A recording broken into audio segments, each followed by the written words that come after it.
So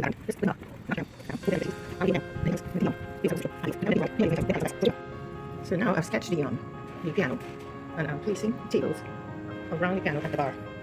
Right, so I've sketched the placement of the tables, and now I'm going to color in the tables. After that, then I will add the audience and the singer. And I have to block in color for the tables and the piano first. Okay, so I now have the piano and some tables in the bar around the piano. I'm going to sketch the people sitting at the tables. I'll also sketch Aretha. She is playing the keyboard. When I put in the sketch, I'll take all colors from the people bar. Just a little bit. Just a little bit.